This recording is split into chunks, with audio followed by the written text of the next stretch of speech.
how to pay contractors. Okay, let me share my screen here. Okay, guys, let me know when you can see it. We can see it. Okay, cool. Okay, so let me see here. What was the specific question? Specific question was managing payments to your contractors. Okay, so let's talk about managing payments to your contractors. And I got a lot of thoughts on this. I made a few notes, but you guys can fire away questions, as needed. So, all right. So the first thing I want to talk about when it comes to paying contractors is you really need every contractor relationship should start with a budget. Okay, so there are horror stories when it comes to paying contractors that I've experienced, and I see other real estate investors experience all the time.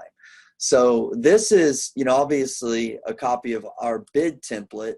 All of you guys have access to this in the members area. Obviously, what I recommend, if you haven't done this already, is you download your template, and then you upload it into Google Drive so that it's very fluid and you can make changes. So whenever you are meeting with a contractor, let's say you have a conversation with a tile guy. I'll just zoom in on this area. Okay, install ceramic tile, yada yada yada. So if you saw at the top, this is our labor column and our materials column, F and G.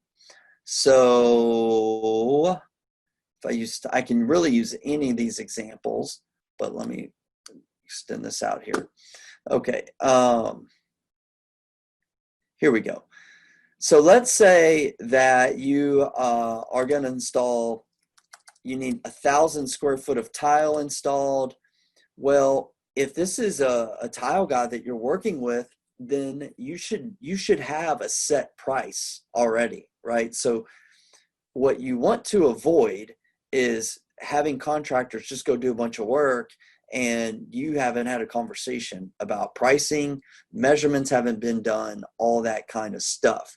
So I'll tell you, most of our jobs these days, we send the contractors to do the measuring, to go measure flooring, linear footage of baseboards, crown molding, windowsills, whatever it may be. And then it's the Ronald Reagan trust but verify saying, right? So we trust them, but we verify it, but we have them do the hard work to go out and go measure it. And then, I mean, maybe, don't tell my guys this, maybe 5% of the time we actually check their measurements because we've just been working with them. I mean, some of these guys have been working for 10 or 12 years, but trust but verify. So we have them take the measurements. We have our established pricing, right, for laborers, and then what we think our material costs are going to be. $1 square foot allowance. What is that for tile? Well, we have a tile that we get from Floor and Decor for 67 cents a square foot that we use a lot. And that leaves an additional 30 cents per square foot for thin set grout, et cetera, et cetera. But let's say we want to do a fancier house, we could do that. Or let's say we wanted some, special, design or whatever, how he's laying it. He can say, hey man, I'm going to charge you $3 a square foot. Okay, cool. That's cool because we've put in our budget, we've agreed to it, and we know what to expect.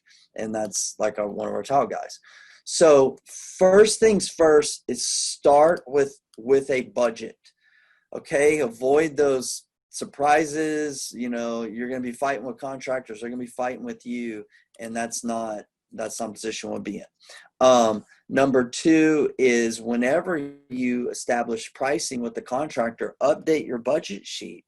So the next time you're doing a job, you don't have to ask them, call them and say, hey, what do you charge per square foot for this? What do you charge linear foot for this? Yada, yada, yada, yada. You build your template, right? And this is what I did, and it took me years to do. So I'm not telling you you'll get the same pricing. You could get better on certain areas. You could, pay more, whatever it is. Start with whatever your pricing is with the guys that you're working with. Okay. Another note that I put, this is something that I learned the hard way, and most people do. I don't even think about this. But before you release any monies, like you need to get a 1099 or W-9, and you need to get that up front. Just let them know, hey, you know, before we release any checks to you, we're going to get a W-9. Some guys don't want you to get a W-9 from them. Okay, they don't want to give you any information. So guess what? You just can't work with those guys. So that's a conversation that you need to have up front. So then the next thing, and this is kind of from overachievers out there, but let me see here. Painter's budget sheet.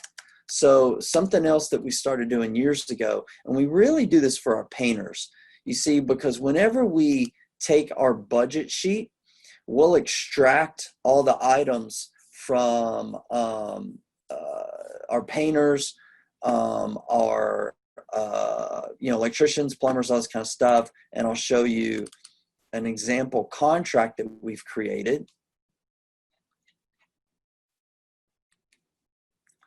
And that would not be it. Let me see here. Okay, here you go.